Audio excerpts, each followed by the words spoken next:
6-point win over the Browns. Kansas City led 19-3 at halftime, but a third-quarter concussion to Patrick Mahomes opened the door for Baker Mayfield and the Browns to close the margin to 22-17 with 11 minutes remaining in the game. Backup QB Chad Henne was able to make a couple of huge plays for KC to keep the ball away from Baker and end the game down the stretch. So, Shannon, how surprised are you that the Chiefs pulled it off without Mahomes? I was shocked.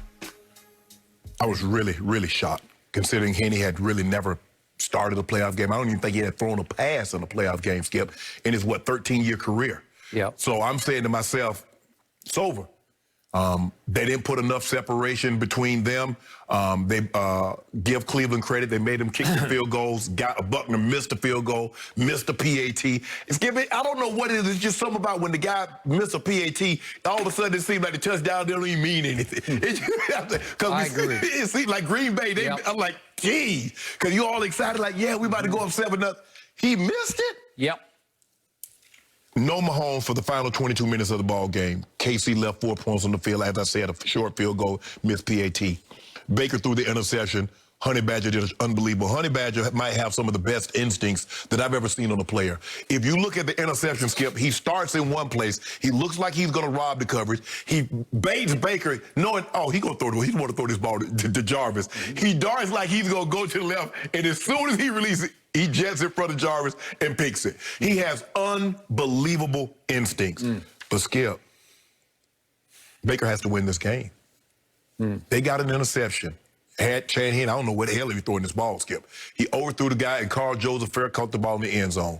Baker has 8 minutes to take this ball, go down the field, put them in the lead, and put it on your defense to hold up. He got 1 first down on quarterback sneak. Baker has to win this ball game. I put this on Baker. Well, first of all, Kevin Stefanski, why the hell you challenged that? You challenged the wrong one. You should have challenged Marcus Robinson's catch, not Tyreek's. Skip is right there in front of him. It happened on the other side. His back was to Stefanski. Skip, he missed the one he should have challenged. I got it. So now it took a timeout from you.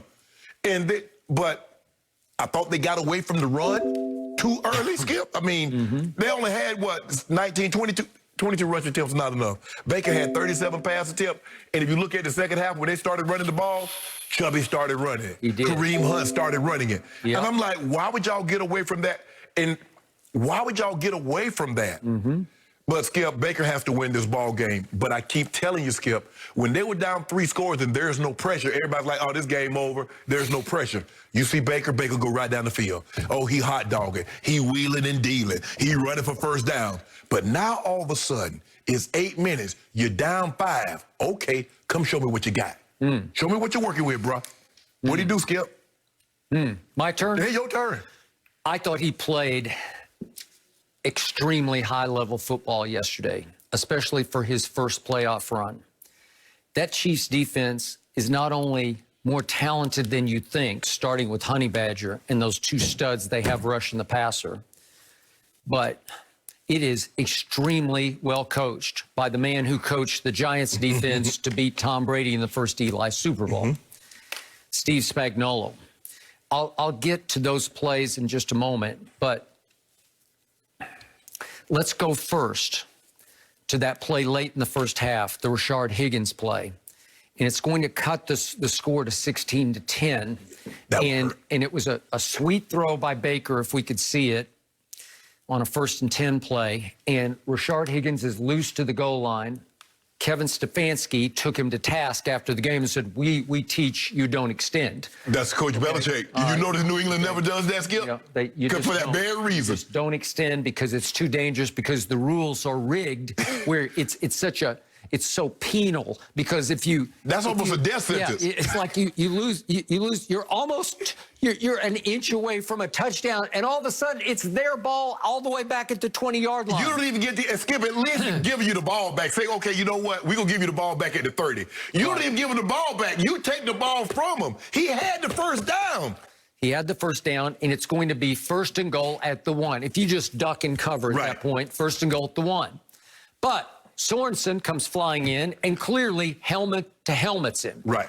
And it's blatantly clear, Yes. but it's not, quote unquote, reviewable. It's not reviewable, and they're not going to call it why, Skip, because Higgins is deemed a runner.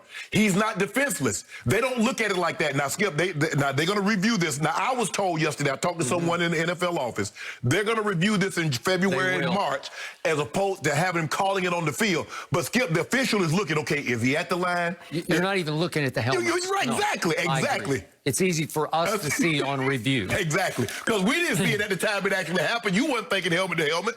Okay, so it's a crushing psychological play. Yes. But they get the ball early in the third quarter, and to your point, Baker throws only his second interception in his last 369 attempts. That's pretty great. That's great. He has come of age of late over the last 12 games after, I'm knocking on wood, Odell went down and out with an injury. It wasn't working with Odell. It started to work with Rashard Higgins and Jarvis and everybody, all the tight end collection. They got a collection of tight ends. They got 3 of them who are all very good. And Baker shook off the interception, and here he came, and he went 8 plays, 77 yards, and hit Jarvis for a touchdown, and all of a sudden that did cut it to 19-10. Now we come to the fateful turning point. It's a 3rd and 1 play at the Kansas City 48 with 7:44 left in the third quarter. And Andy Reid does what Andy Reid often does, which is he puts the ball in his quarterback's hands and he runs a college option play. But remember, Skip, that he had run the play earlier for a touchdown. Yep. And so it's cute and it looks cute until that happens. And I was a little surprised that Patrick was that hurt by the play because at a glance it didn't look that damaging to me. Right. I was like, okay, did he hit him helmet to helmet? Skip, I don't even know if his head hit the ground. I thought did his head hit the ground? No, barely. I don't think there was any ground. Andy said that he got hit in the back of the head. You're right, okay. But it doesn't even look, it doesn't look that helmet to helmet sort of crushing blow on the back of the head. Right. I don't know. And then he did get choked for about 2 seconds, maybe, about 2 seconds, maybe, as he got pulled over and maybe the wind got sort of knocked out of him. But I expected him to get checked out and come right back in the game. Nope. Skip, first of all, even if he wanted, once he staggers like that, Skip, when they have to hold you to keep you from falling, NFL says, ain't no way you going back in this game. You're not finna make us look bad. Okay. I still believe, having looked at that about 1,000 times now, I'm pretty sure he's going to be okay for next Sunday. Yes. I'm pretty sure. Yes. I mean, unless it wasn't like the Andy Dalton play where Bostic just clocked him head to head. Right. You know, it's such a terrible impact that you could see where he's going to have to miss the next he was game. out. Yeah. Okay. Yeah, he was literally knocked out. Right. Okay. So here comes Chad Henne. I've never been the biggest fan of Chad Henne. He did start when he was a freshman at Michigan, which is pretty great. Right. Nobody since Rick Leach, remember Rick Leach back in the 80s, had ever started as a freshman. Right. And yet Miami took him in the second round, and he didn't make it there, and Jacksonville tried and didn't make it there. But I guess Andy Reid said, I'll take him because he's the perfect backup to my guy, the Magic Man, Patrick Mahomes, because he's no threat, obviously. We're not grooming him to be a starter. And plus, Skip, when you have these quarterbacks like Mahomes or Brady or Rodgers, you don't anticipate your backup ever playing anyway unless it's mop-up duty. I agree. You won't get a chance to see what he can do. Speaking of mop-up duty, Andy Reid got one huge, great break. In the final regular season game, he opted not to play Patrick Mahomes. Correct. It wasn't because he wanted Chad Henne to get snaps. He just wanted to protect and keep Patrick out of harm's way. Correct.